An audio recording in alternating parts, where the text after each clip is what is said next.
at work, and we would run into each other at the proverbial water cooler, or perhaps talking across cubicles or wherever it might be in the office. We would have these informal conversations among colleagues that can really move the needle in some exciting ways. And trying to outsmart the PowerPoint dynamic, and can kind of really quickly zoom out on. Instead, set up this idea of a cafecito, cafecito meaning small coffee.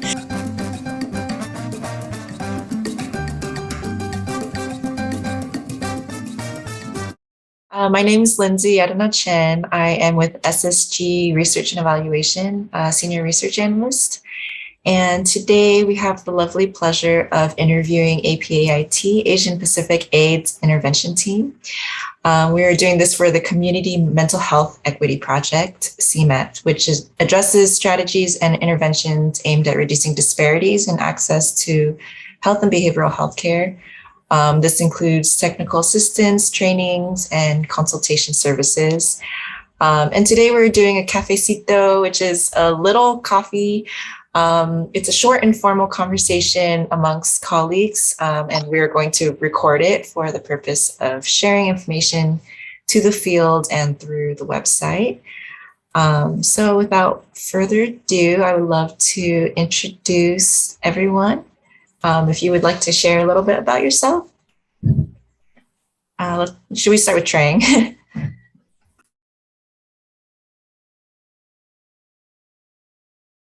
Sorry.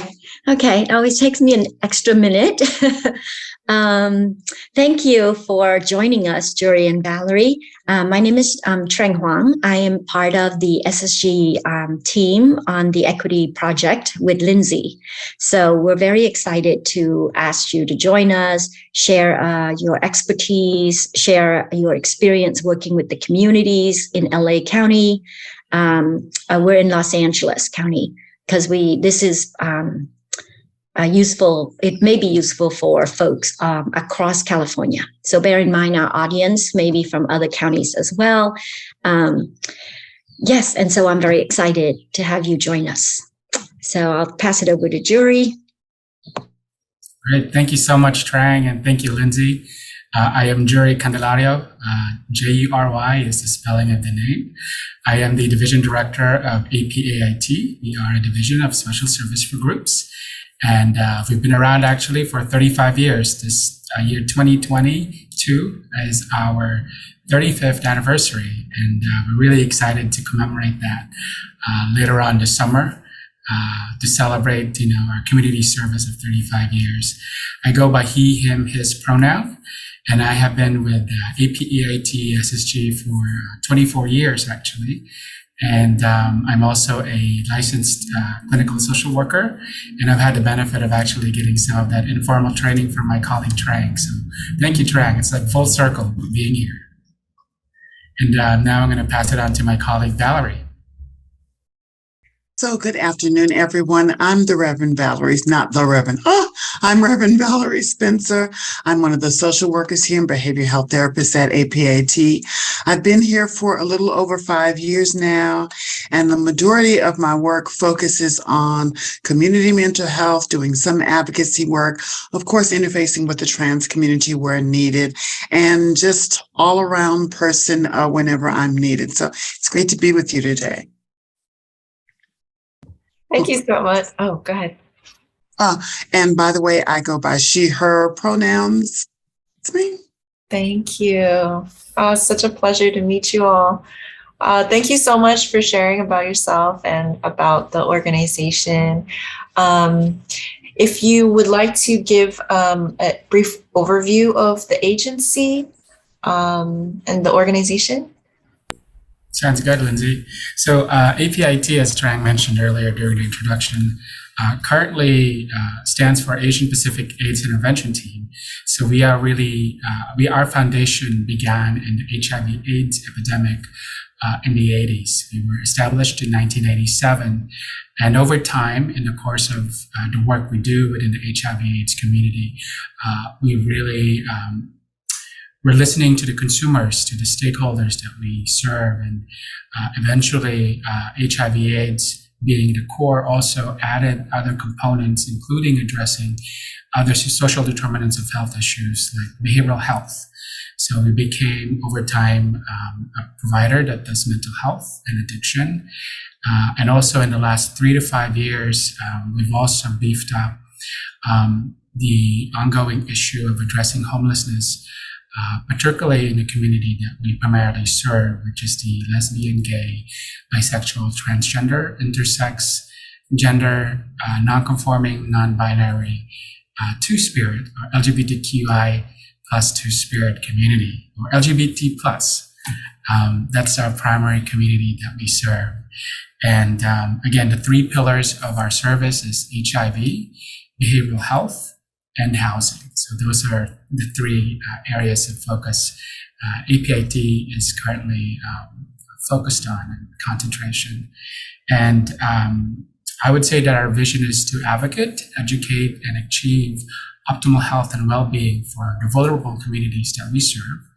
And we are in Los Angeles, as well as in Orange County, actually. So there's a lot of intra-county traffic that we discovered in the course of our work over 35 years. So those are the 2 areas, counties that we serve. And our mission is to positively impact the quality of life for people impacted by HIV/AIDS, experiencing behavioral health challenges, as well as housing insecurity. And again, I'm really proud of the work that we've done. And later this summer, as we commemorate our 35 years, we're actually going to be unveiling, and I guess I get to share this with you all, a little bit of name change in terms of our brand. So we're going to keep the acronym of APAIT, but it's going to be essentially pronounced as APAT, and it will stand for Access to Prevention, Advocacy, Intervention, and Treatment. So APAT, that's what it's going to look like. And there's a whole new branding that we're going to unveil in the summer. So we're excited to do that. That's it. Access to Prevention, Advocacy, Intervention, and Treatment.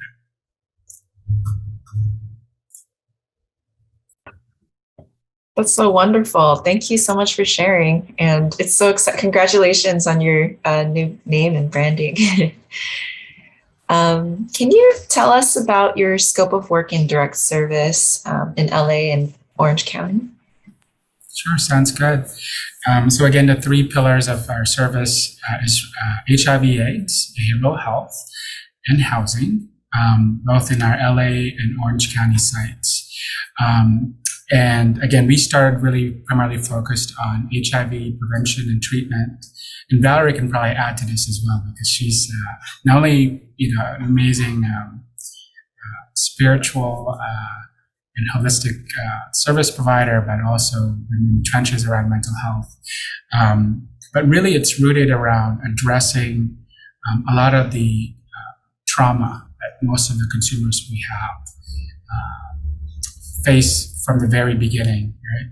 From childhood, the whole concept around ACE, right, or ACEs, and adverse childhood experiences. Many of our consumer base, particularly as someone who identifies, whether it's their sexual orientation or gender identity, have had a lot of that internal trauma from childhood that unfortunately did not get resolved and continues to really impact how they live, how they breathe, how they function into their adult lives.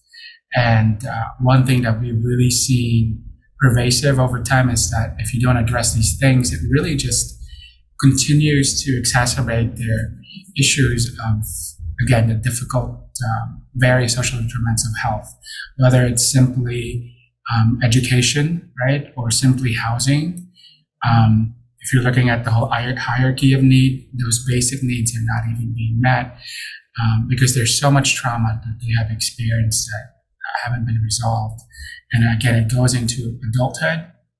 And even during that phase of adulthood, they kind of fall through this rabbit hole, right? Because we have services for youth that are primarily focused on youth, right? In essence, but if they fall through that rabbit hole, so to speak, meaning they didn't get the support that they needed during that adulthood phase, believe it or not, and for many of us in service provision, we know that there's not as much resources for adults. And then they don't get to address them until they become older adults, where there's a whole slew of new, opportunities for support. But imagine that 20, 25 years, right, of adulthood that you're kind of just running around ruminating, right, on the traumas that you've never really got to address. And that's where the majority of the clients that we see who experience behavioral health challenges are stuck in. Whether it's, addressing comorbidity issues of HIV, hepatitis C, mental health and addiction, they just get stuck. And that's where we come in, I think, in our services, particularly for the LGBTQ plus community. And then similarly in Orange County, we came into our neighbor down south in 1999, a little over 20 years ago, because we were actually seeing a lot of monolingual Vietnamese and Korean clients that lived in Orange County, but did not have the, first and foremost, the linguistic appropriate services for them to address their HIV issues, let alone all the other issues, right, associated with that. So they were basically coming to our LA office because we spoke the language of their tongue, or their native tongue. And that was essentially around the mid-90s. And we decided as an organization to address it. So we sought funding from the Centers for Disease Control and Prevention, and CDC basically funded us to start that work, that important work of, really, again, culturally affirming services to the Asian Pacific Islander community in Orange County. And our office there is grounded in Garden Grove, North Orange County, where there is a sizable Vietnamese, Korean, and Filipino community, and we're still there to this very day. We have a whole team that works there. I get to join them on Monday afternoons. It's my 1 day a week, and then the rest I'm here in LA. So that's really the direct service. Again, it's HIV prevention, treatment, outpatient, mainly outpatient mental health and addiction services, ranging from, prevention, really trying to prevent mental health illness from a prevention, early intervention perspective. And then we have the medium to higher acuity level clients that we support. And again, the communities that we serve have expanded over time as well, from just the Asian Pacific Islander community to communities of color. So if I were to say what the breakdown is of our population base, Valerie can probably tell us, but we're about a third Asian, about 40% are Latino or Latinx community, and about 20% Black community. And then we have indigenous, Native American communities as well, and mixed race. So I will stop there, and maybe I'll have Valerie share a little bit more as well.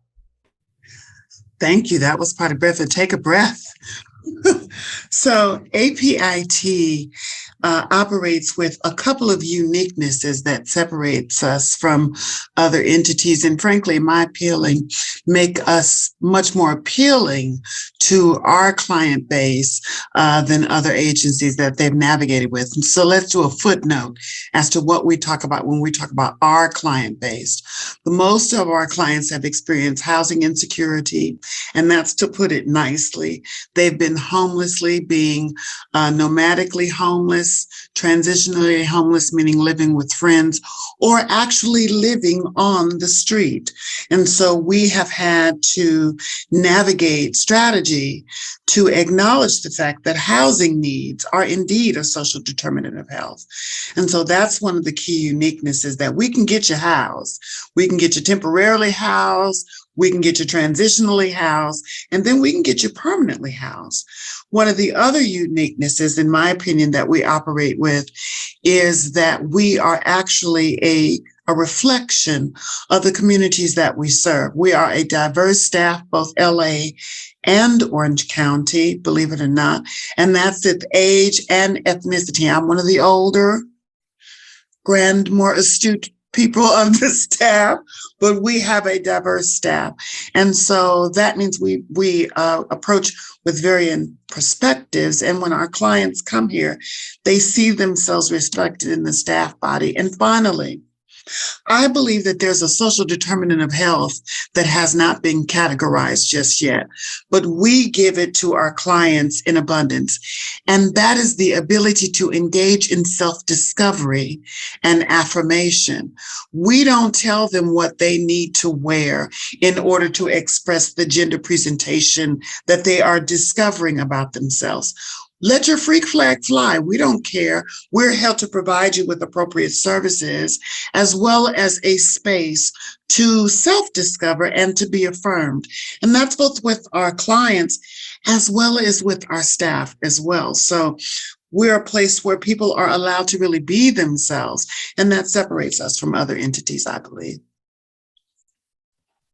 That's so beautiful. Thank you so much for sharing. Sorry, could I do a follow-up question? So thank you so much, Jerry and Valerie, to capture sort of what you do on direct service. Could you clarify the age population? You mentioned youth, and then you mentioned adult and older adult. So if you can help maybe clarify that. And then also, I was so curious to hear your interspersing like faith. And, you know, I hear like faith, or I'm thinking spirituality. And then also you mentioned health.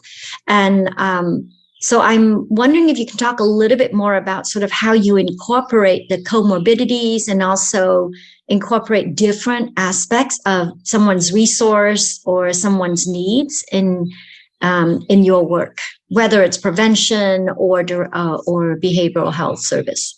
I'll go first this time before my boss.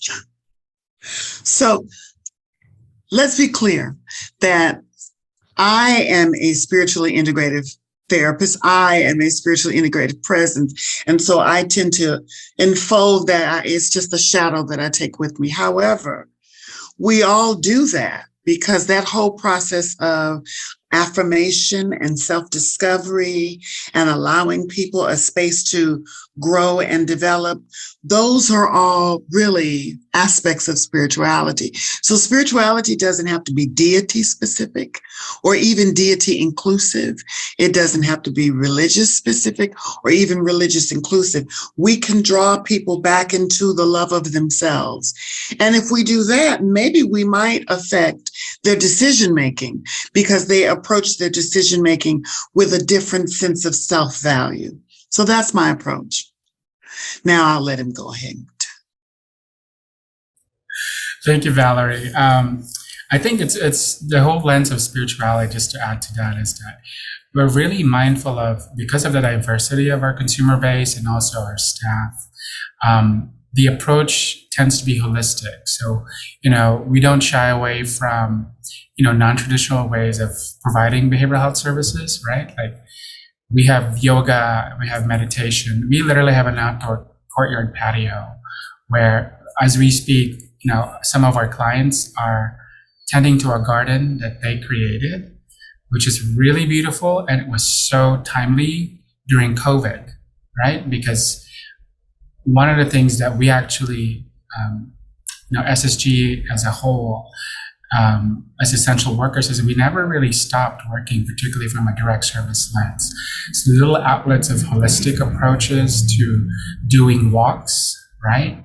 I'm a big proponent as a social worker of doing walks with our clients, particularly in the beginning, the beginning of the AIDS epidemic, when we had to really be culturally sensitive, particularly to the folks who were seeing at that time who were dying from AIDS, but didn't feel like they needed to talk to somebody from a mental health lens because they weren't crazy. They were just dying from this dreadful disease, right? So the whole stigma that's very common we hear in Asian communities is very much alive and well for people who were experiencing, at least 40 years ago, the death sentence of AIDS. I'm not crazy, I'm just dying. So those walks were the ways in which we were able to actually just engage them in non-traditional talk therapy, right? We took a walk. And to this very day, that still applies to a lot of the communities that we serve. Many in Black Latinx communities, similar to how we've seen it in the Asian community. Mental health, if you say mental health, it's like, no, I don't have that, right? It's really difficult to really engage them. So we've had to be very creative in how to approach it. So all these holistic approaches really is how we integrate, I guess, the spirituality and the holistic side of things. And just like Valerie, who's, she's actually currently a doctoral student on East-West psychology. We have another therapist, licensed therapist, who's also studying her doctoral program on expressive arts therapy, right? So we really encourage that amongst our clinicians, amongst our staff, and education, regardless if we can actually, we can't provide them, financial support, but we're very big culturally in our division and our agency to support flexibility in their schooling in order for them to progress, not just in their careers, but also to us, it's a win-win, right? When somebody is really continuing their education while doing applied practice at our site, it's a win-win for that employee and also a win-win for our clients because they're learning at the same time, applying it into their practice. Of course, following guidelines and protocols of the organization. And then I want to go back, Trang, to your question around age. So our age range, basically, when we say youth, it's really transitioning age youth, age 18 and up, all the way to older adults, whatever that age is. So it's 18 and above, essentially, is their age range. I hope I answered all the follow-ups. Yeah, no. I just want to piggyback, if I can, I just want to piggyback on something Jury said about appropriate services and diagnosis. We also have clients that have been abused by over and hyperdiagnosis, right? And so they only have been groomed really by both mental health entities, social service entities, and just interfacing with people and their life, that they are this diagnosis. So they only see themselves as paranoid schizophrenic or bipolar. And by working with our team and doing things like art therapy and the garden and all of those other things, and just really being a human being with our clients, we reveal more than just the seeing of themselves as their diagnosis. We also have to clear up the abusive messages that they've encountered by interfacing with other entities. We got to clear that stuff up, right? They've experienced both religious abuse and those kind of systems, but organizational abuse, misgendering, gatekeeping, all of those things. And so we have to clear that up. And so now that they get here, they see that they really are able to move with a sense of mobility, right?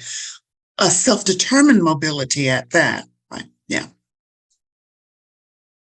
So beautifully said. Like both of you are so eloquent about sort of your communities and the needs and how you respond to that. Thank you. Okay, sorry, Lindsey. Now you can go back to the list. Yes, thank you so much. And that was such a wonderful follow-up question. Can you tell us about your scope of work in advocacy for your constituents and consumers? Go ahead, Valerie. So, our advocacy that we do, and you will find that any level of public health, there's an element of advocacy. I mean, even advocacy is part of our tenets within social work. But that advocacy is not just sort of public policy advocacy. Sometimes we have to advocate with our clients for them to make progressive decisions. We have to really fight for them. I tell some of my clients, I'm fighting for you. I really am. And we then also have to advocate for our clients when we direct them out. We have to send them out of this little ecosphere called SSG APAIT often. And so we have to advocate with other entities that may not be, frankly, as progressive as we are. We have to give them verbiage, because they may not have verbiage. And our clients don't approach with airbrushed and glossy images of themselves, neither are they airbrushed and glossy. They come in with what I call texture. Right. Our clients come in with texture. And so we have to let other entities know our client is coming. Are you prepared to treat them appropriately? Here are pronouns, for an example. This client doesn't like to be touched. We have to prep, and we have to really advocate strongly that they be treated well when they leave the ecosphere known as SSG, and hold people accountable if they don't. In addition to that, we've had to advocate to really have housing seen as a valued part of the social determinants of health.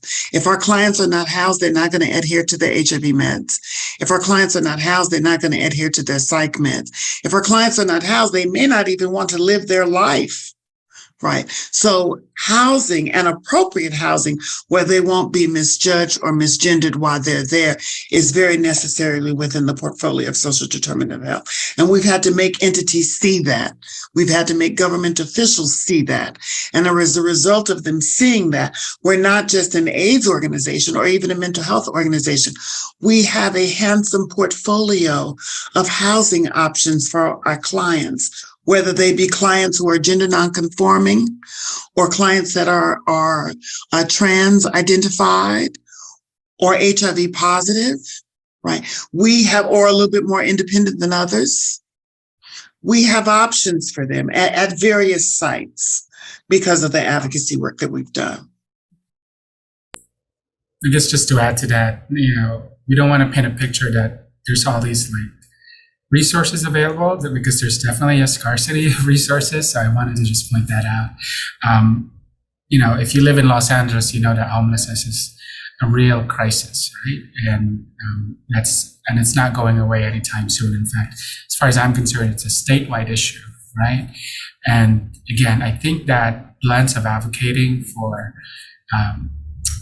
really culturally appropriate and affirming supportive services, including housing, including mental health, is key to many of the work that we do, whether it's from a political lens or, working with our providers. I think actually, Trang, I forgot to address the whole issue around health, but health advocacy is really huge. Just like Valerie said, there's still very much a need for culturally affirming health services, particularly for, gender non-binary consumers, right? And I was reading this article in the American Public Health Journal recently, which I was really glad that they had this whole section around sexual orientation, gender identity. The whole issue of misgendering is a public health issue, right? It's a public health issue from a lens of, if you're working somewhere, your acceptance is critical in the workplace, right? Your acceptance and the right to be able to say, this is who I am when you walk into a health facility is important to build that trust and to really feel safe. So I think advocacy around so many different sectors, particularly for LGBTQ plus community, is still very much a fight, an advocacy fight that we're in the trenches of doing. And in addition to that, just from a traditional sense of advocacy, we encourage our colleagues, our staff to also be part of governing bodies, recommending bodies. So Valerie and I have taken part in various capacities, for instance, in national level advocacy, for instance, in a national HIV/AIDS strategy. We've both been part of the White House strategy on that, on and off over the years. And also from a county local lens, right? Really being in these seats, and then not only being in these seats, but actually not be the token person of color, the token person of trans experience. Being able to we're going to speak up, and we're not going to just sit here. We take those spaces that we're privileged to be part of, and knowing that we could be the only people that could be advocating for our community. So we better do this right. And then continuing to add more to that, right? Because it's not just us. we'd love to hear more folks like us, right? 4 of us in this room with our own different intersectional identities. We need more people like us in these recommending bodies, in these bodies of really authority to make change.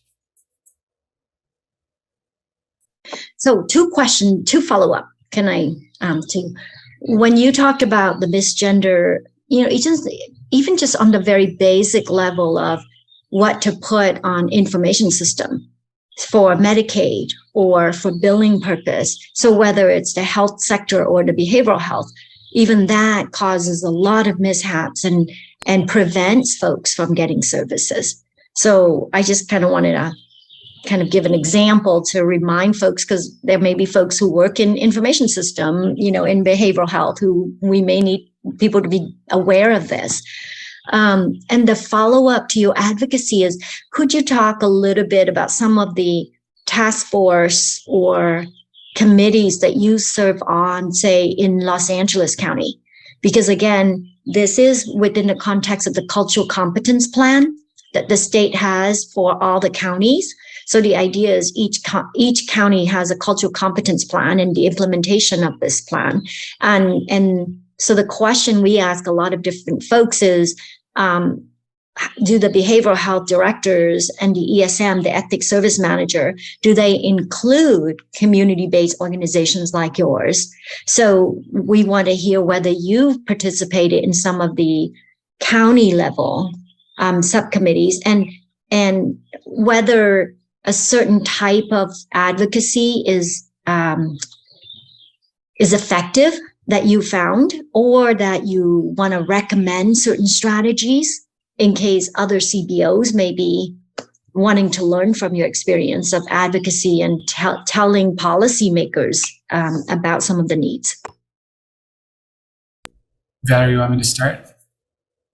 So, in the spaces that we're familiar with at APAIT, whether it's HIV or mental health, some of the key, and again, we're kind of privileged in some sense because we're in Los Angeles County, right? Where we do have a little bit more sense of, this whole diversity, equity, inclusion. Now that DEI term is so common, it's kind of like, okay, but we really need to make sure that it really is reflective and it's not just lip service, right?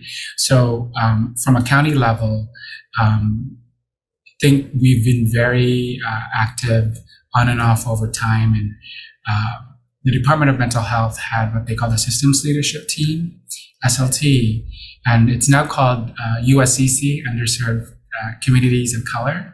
I think that's what it's called now.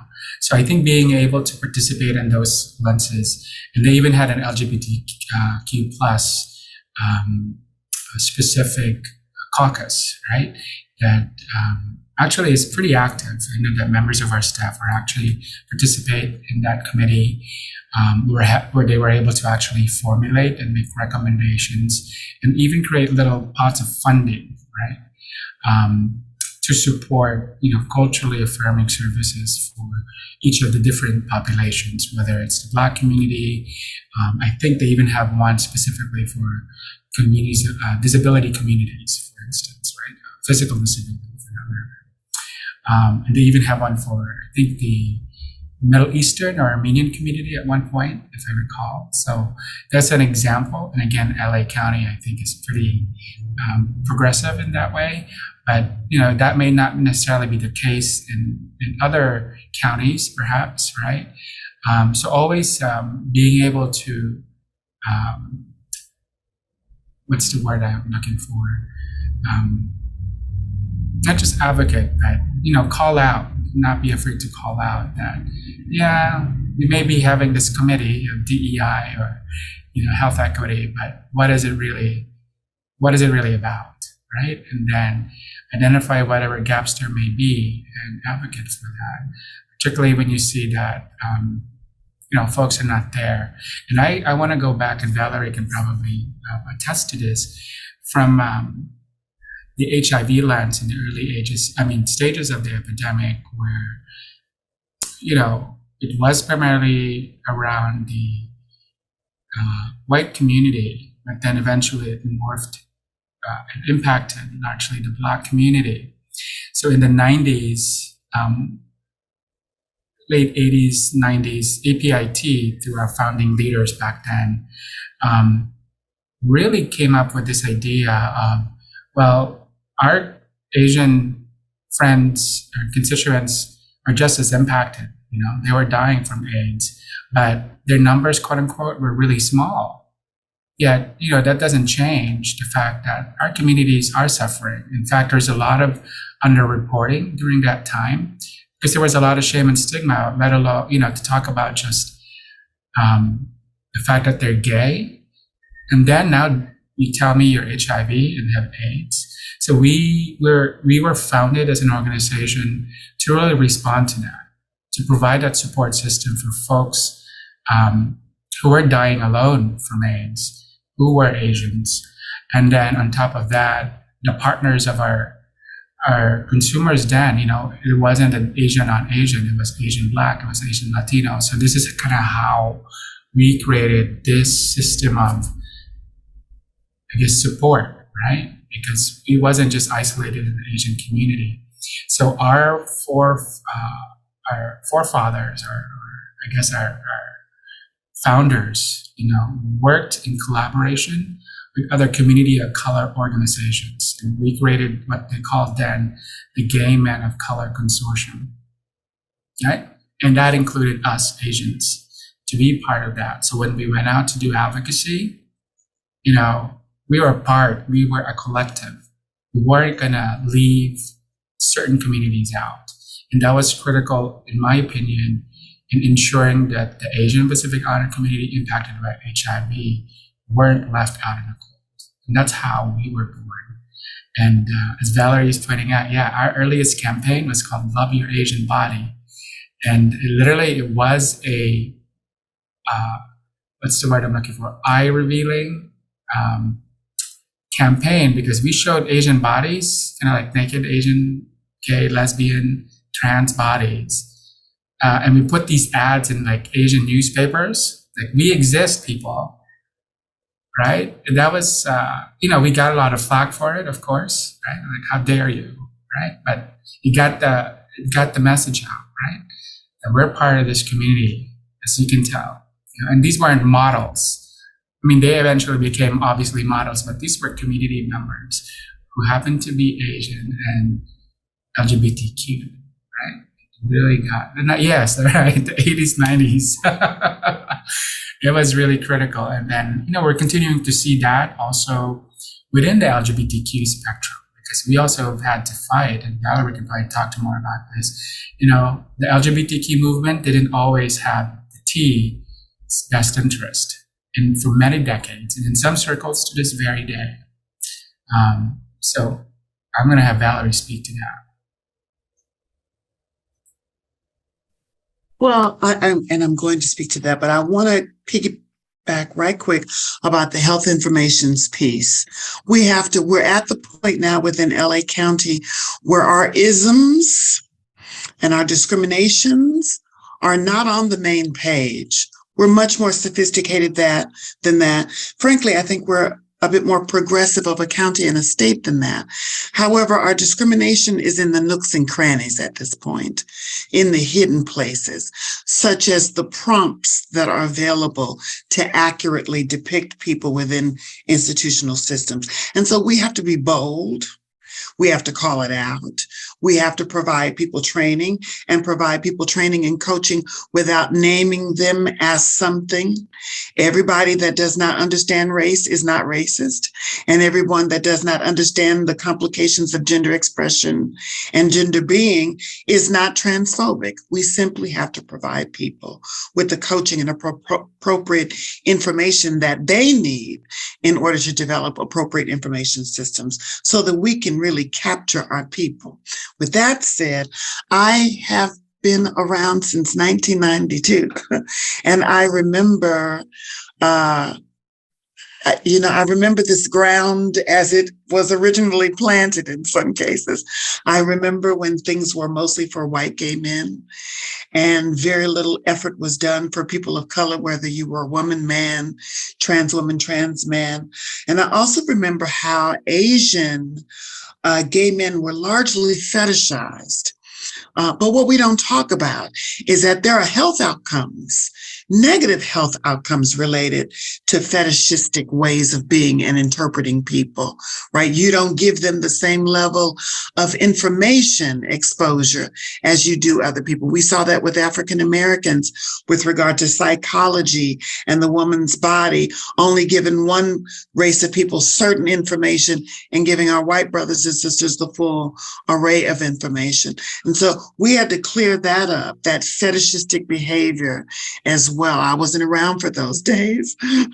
But today I work with the White House Office of Engagement. So I do a lot of national things that affect how counties can operate in the liberation that they can to move. And I must say that in working on the national and the federal level, I am able to see just where the cracks are.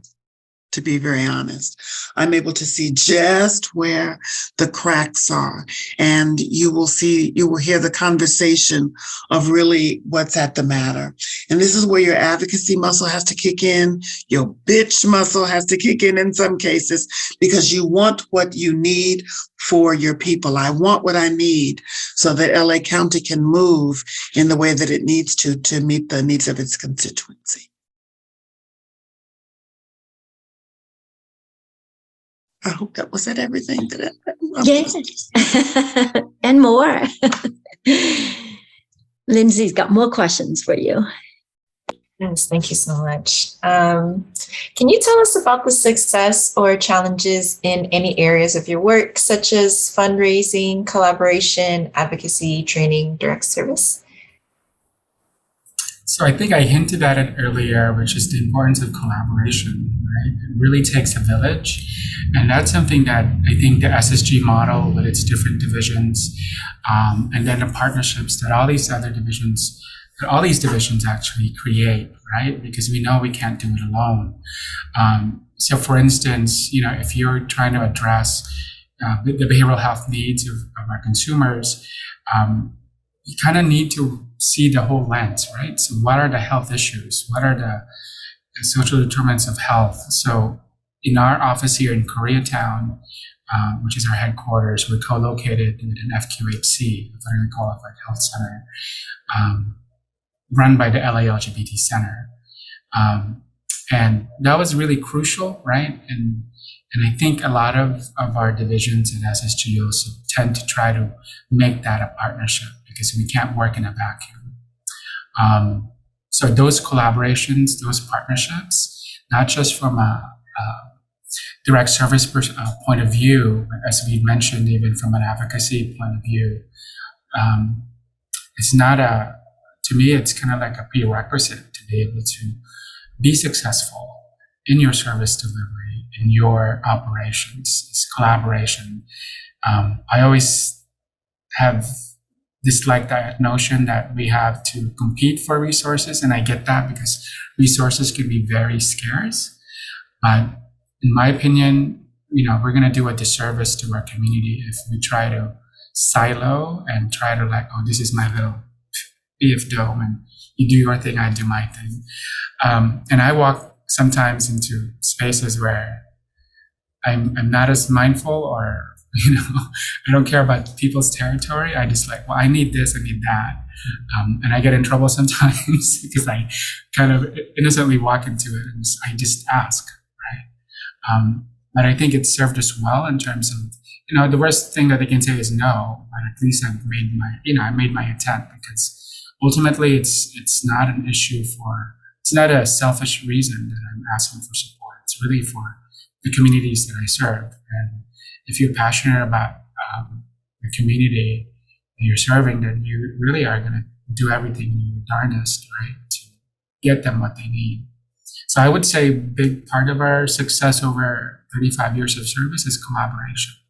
We love doing that, and we don't shy away from that.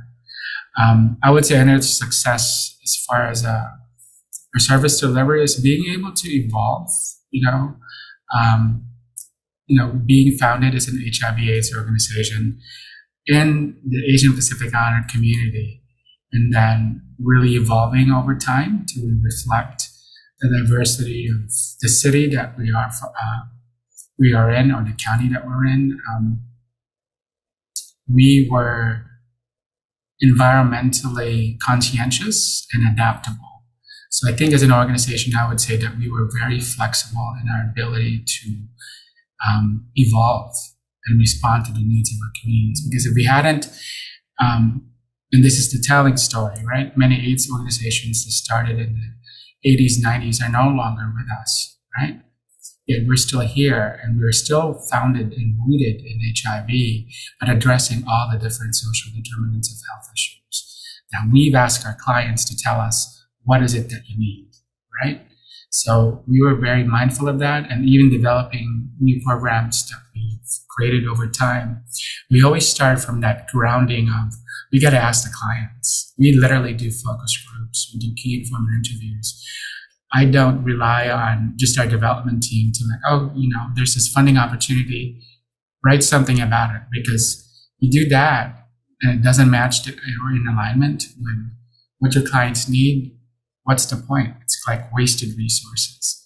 So I think really staying grounded in community and hearing what they are. And, even in my role as a director of APAIT, and I think Trang can relate to this when she was still doing direct service, is that I think most of us in management, at least in division directors, kind of still carry a small caseload, or somehow you retain that relationship with your consumers, because to me, that's what helps me ground it. In fact, I miss that, right? I cannot obviously have a big caseload, but I have one or two, and I don't shy away from just, popping my head in the waiting room or in hallways. Basically, our consumers know me. I'm not some ivory tower person, and never will be. And that's really important. I think in service delivery, in any setting, frankly, it's like you got to know who your consumers are. You can't be distant. And I would say those are some of our successes. There's, I'm sure, a lot of challenges, and maybe Valerie, you want to point some of them out, and I can add to that. Just challenges. Well, I think for me, one of the biggest challenges is navigating with some of the historical trauma that our clients come in with, navigating with our clients and being affected by some of the trauma that they come in with. And we're not just talking about being misgendered or being teased. We're talking about very violent physical abuses for them being different, very aggressive, hyper-aggressive situations that they'd have to navigate through, and then found themselves homeless. All of those things, really navigating clients who are navigating the culture is some of the for me, the biggest challenge is that the culture itself, the nooks and crannies and the main page, needs to evolve to meet people where they are and allow them to be who they are. I had a client, and I won't give too much information because my boss is, I had a client who experienced multiple physical attacks at home from her family because she was thought to be different. Well, now we know why she's different. She's a trans woman, and she was having an early self-discovery process. And that process could have been affirmed or embraced or at least witnessed. But instead of that, she was repeatedly violently attacked. And she's not the exception. She's not unique. She's the rule. And so having to really walk clients back from that level of trauma that has left severe mental health scars.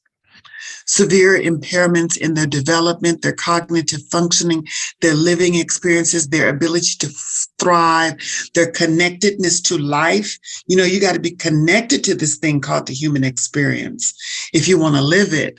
All of those things have been negatively affected by the trauma that they've experienced. And sometimes our work is about getting them on their emotional feet so that they want to try again. And a part of that preparation process is factoring in that you will be treated like junk again. Anticipate it. We're still the culture that we are, and preparing them. So for me, those are some of the key challenges. Other external entities that don't operate and function with the level of client-centeredness. Now, we're not even talking about like transness or gayness, but just really asking of the client, what is your sense of agency? What do you want for you? Right? Having to deal with organizations that are gatekeeping. And of course, this work is both physically draining for the providers and the clients themselves, but it's also expensive. It's very expensive to organically recreate people who can function in a culture that is still largely negative toward them. That's expensive work. I'm expensive. It's expensive work to really get our clients housed in the way that they do. And we don't just put them in a tent or house them. We give them the toiletries that they need. I've snuck wigs to people because you need. And so always those funding opportunities, having to advocate to have them expanded to include our range of people and the services that we provide, those are always very, very difficult challenges. And particularly in some of, let's say, for an example, in our Orange County office that has a particular political environment that we have to be very cautious of and very mindful of the leadership of that day, as well as the remaining political environment that has a particular light and frankly a taboo toward queer people, trans people, people of color, all of those things. And being mindful of those environments so that we can have collaboration and not calling people what they are to their face, and walking our clients through those experiences. Those are challenges, key challenges. You're right. It's a long journey from that multiple trauma. So yes, by nature, it has to be expensive because it takes a lot of time and effort. And then I also think about some of your work in affirming at the public level too. And I was wondering if you could talk a little bit about that. Like, I know you've been involved with Pride in LA, right? And Orange County as well. But I think that is part of your work in the communities, both in terms of advocating for acceptance, but it also is affirming. So I wonder if you could talk a little bit about some of your involvement at the community in those ways. Again, with the hope that some other CBO from another county may be thinking about ways that they can kind of advocate and have their voice heard as well in different ways.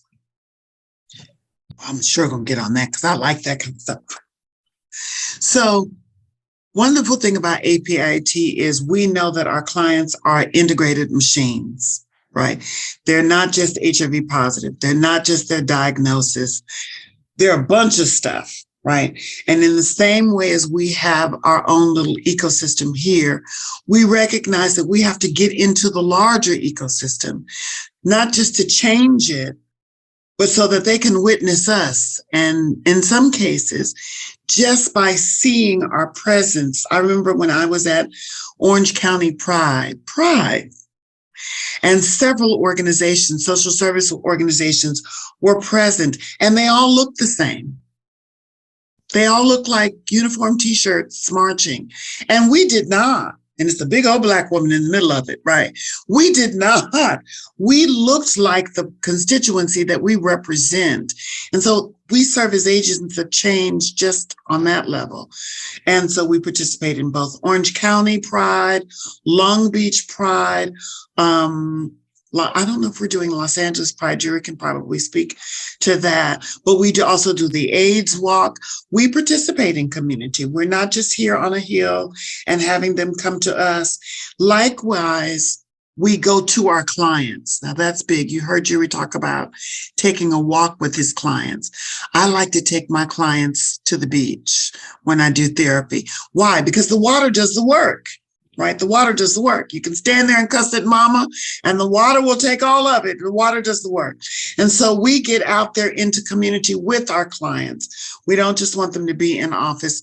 We take them places and do activities and outings so they're not isolated, especially in some of our residential settings where they may not have the funds or resources. And frankly, the look, because if you're a trans woman, you can't just leave your house and be safe with how you came to APAIT.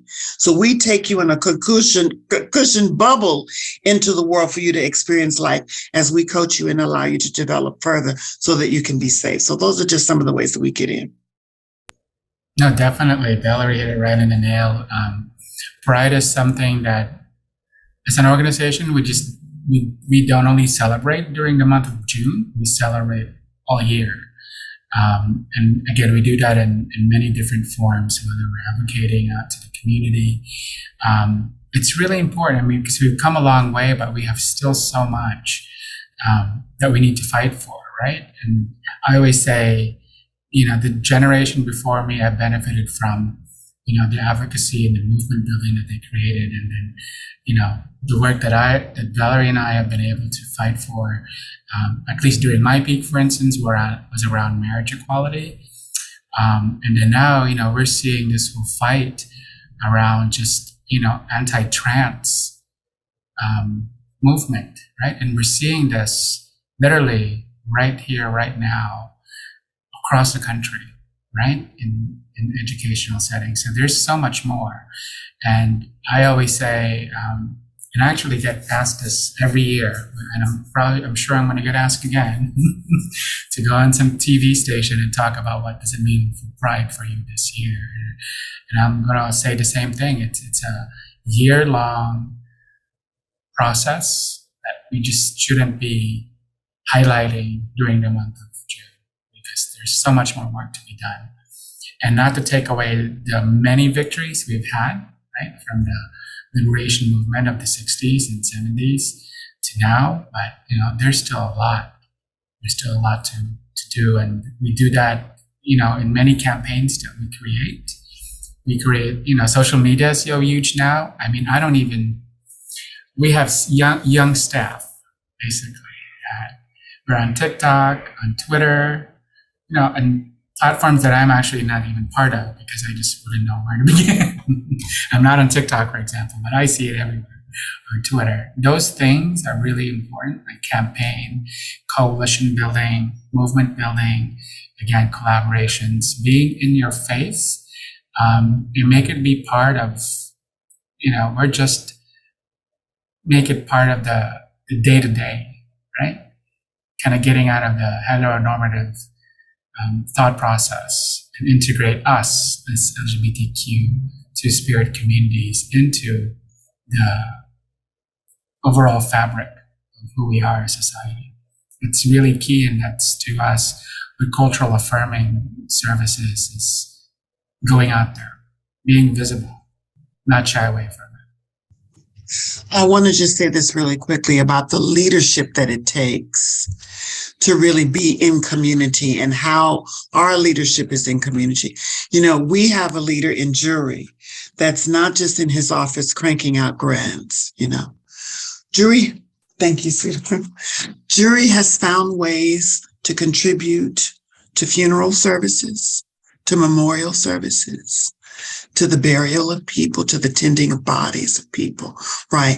Has found ways to buy food for people and their repast. People of color, when we celebrate the death of someone, we have to eat. That's a part of it, right? We've had those things here. We've had celebrations of life annually. We celebrate our staff and clients that have passed. So we're not just in community in terms of our partnerships. We're in community. We're in community. And that takes a certain kind of leader. And I don't want that to go unsaid.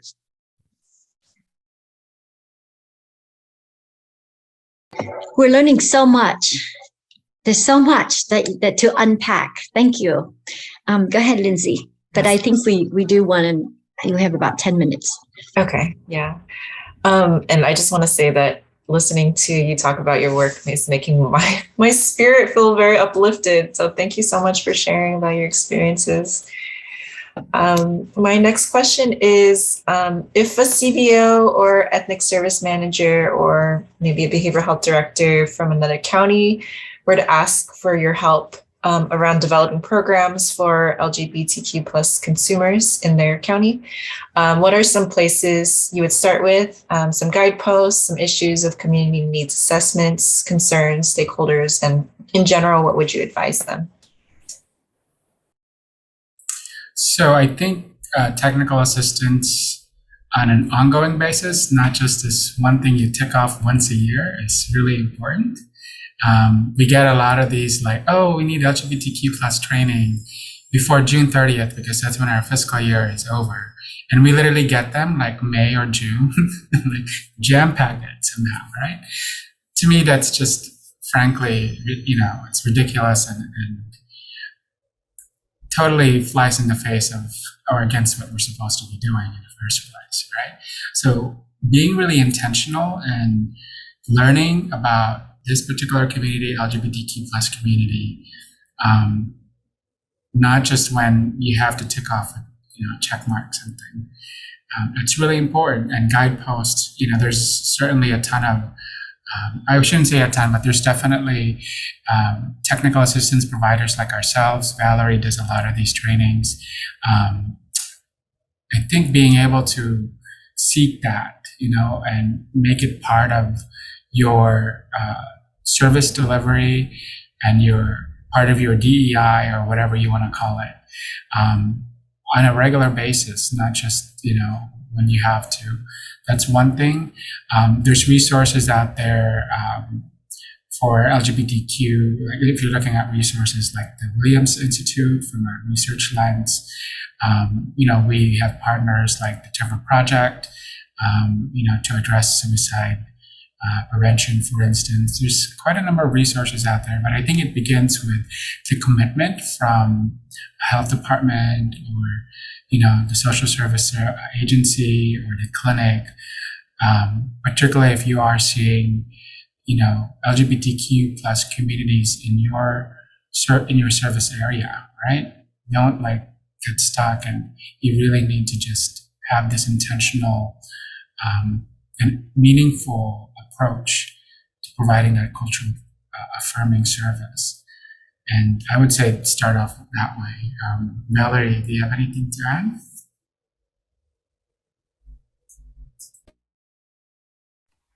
Amazing. Thank you so much. And I guess, is there any other area that you would like to highlight or discuss? This is pretty much the last of our questions. I do. Hire trans people. We're not just your clients. We're strategists. We can write a grant. We can write a proposal. We can cover you both from upper management to outreach. And if you have trans staff, they don't have to be outreach workers for 30 years. You can actually develop internal pipelines that will enable them and empower them to actually move up the management ladder. It's not good that Keisha's been an outreach worker for 20 years. Not good at all. It means that she's still in the level of poverty. But if we create internal pipelines, meaning we network with community colleges, we network with affirming schools and universities in the area where they can get some certifications, where they can get some basic English comprehension, math comprehension, and thus moving through academics so that they can really be in management as a credentialed employee. We can happen. We have to progress now to make that happen as a culture. So hire trans people. Yes, wonderful. Thank you. Anything else? Yeah, we kind of wanted to leave some time at the end in case we didn't catch all the areas, there may be the nooks and crannies or the nuances of your work that Lindsey and I are not familiar with. So we wanted to make sure we leave you some time for you to free flow and really tell us more so that we can learn more about how to be prepared, how to support, how to be an ally, how to ensure that there is culturally sensitive and appropriate and affirming services. I guess I'll start off with just highlighting some of our work. It's become a lot more timely lately, but certainly the work we do in advocacy and also direct service in addressing Black Lives Matter, Trans Lives Matter, as well as anti-Asian hate. These are things that a lot of organizations, particularly if they're not necessarily primarily LGBTQ or POC led, there's this level of awkwardness, right, in how you deliver those types of service, or even have to have the dialogue. And we're proud of the fact that at APAIT, we live and breathe not just the consumers and reflect the consumers. Our management team we're all POC. We're all primarily LGBTQ. And that's reflected in management and reflected in our staff. We are 94% POC division of SSG. And we're very proud of that. And then when it comes to a lot of these, ongoing violence, right, towards the communities that I just enumerated, you have to have that dialogue, right, and not shy away from it. It can't be just having lip service for it. I think being very intentional if you want to address that, racism, sexism, misogyny, all of that, you have to have, if it's not coming from your agency, seek somebody who can actually provide that guidance to have that conversation, which could very well be uncomfortable, because it is an uncomfortable situation. We can't be walking on eggshells, right? Because I think sometimes we say, okay, we'll have the speaker, but then, what happened, right? So even in our agency, for instance, recently, this is probably more a year ago, and we want to revisit it, is we've begun the discussion around colorism, for instance, right? Which is completely different from racism, right? And being able to talk about that from how people understand it, because not everybody necessarily knows what colorism is, right? So, I, for instance, when I was growing up, and you can tell I'm a little bit browner in shade, and I love playing in the sun. And in my own community, and this is in the Philippines, I was called the N-word because I got darker, right? And then and that was in the Philippines, and I come here to America, and I hear the N-word, right? And the connotation and the correlation of that experience, I had to even grapple with, right? As an immigrant, and then also as a person of color, all of those things. So having that intentional dialogue and not just poo-poo it, right? Sometimes she's like, oh, we'll have a speaker to talk about this, and we all feel good. But then it's still inherently institutionalized in how we work organizationally. And it's almost, it's insidious and it's indirect, but it's there, right? This systemic institutional racism. So I think that's one thing that I wanted to highlight, that as an organization, we're very proud of. And we're not saying we're, an expert on this by any means, but at least we are mindful to have that conversation. And I think it's really important, not just in order for us to work operationally in an effective way, but to be really productive in society. You have to have that ongoing dialogue and not shy away from it. Valerie, what do you got? Well, about my work. So I must say, though, I'm going to get a little personal, that that when I first got to a certain level of my career, I really grew tired of talking about HIV. I grew really tired of talking about transgenderism. And I really didn't want to be too closely affixed to that verbiage, right? I want to be free. I want to be Valerie. I'm just a big old Black girl living my life, taking care of my mama and working my spiritual freak flag fly. And COVID hit. COVID hit. And I was scared to be around another human body, scared to take a breath around another human body. And I went to my sacred place, which happens to be, if I'm ever missing, I'm just in Malibu. So I went to my sacred place and Spirit spoke to me, said, I need you to be seen and like quite visible. Right. And so not only am I okay with being called the trans therapist, I don't prefer it, but it's necessary. I need to be seen. I need for my people to know that there is a North Star and I happen to be it.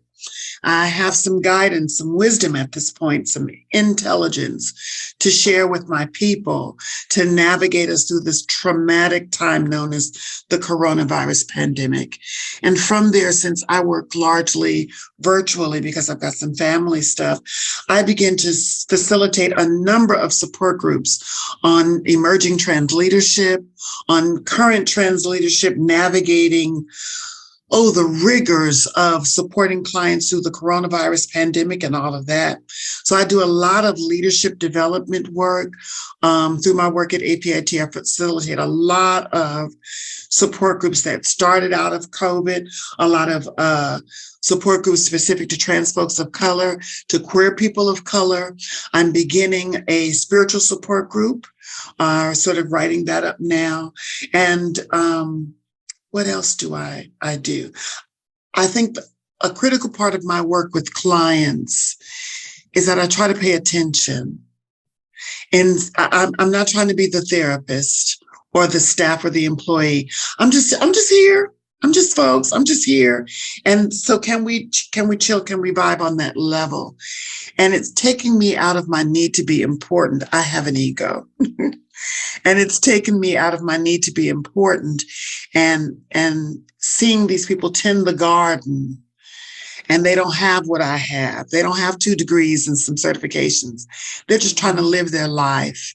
This coronavirus process has made me, and I'm sure everybody else, quite humble in our approach to providing for our clients. In fact, we're not just working, we're really service. Really service. And that's how I try to approach my work today. I really do. Was that enough? I think it was enough. That's lovely. That's so much wisdom. Well, we want to thank you. I guess we need to make sure to have some time to wrap up. So we really want to thank you for joining us today. And Lindsey and I learned so much and are inspired by your words, your work, yourselves, and, just your dedication to your communities. So we hope that other groups would tap into your expertise. So you may be getting a call from CARS, or I guess they send you the request for technical assistance. So thank you again. And so we're wrapping up this part of our Cafecito. And just a moment though. If you sure. do, we can custom things for your specific needs. We can bring to you what we already have and utilize in terms of technical assistance and training, but we can tweak. So please do. That's wonderful. Thank you for saying that, because that's really helpful for folks to know that it can be tailored. And that maybe they may need to start a conversation with you and just to say, I'm thinking about this, and it might be even at that early stage, rather than I've got a program. Can you help me? It may be just a germination of a seed, and which sounds like it's the kind of area that you would be really good with, is to help people to expand and kind of think out of the box. Okay. Absolutely. Thank you so much. All right. So thank you so much. We're going to turn off the recording at this time. Yes, thank you. Thank you so much.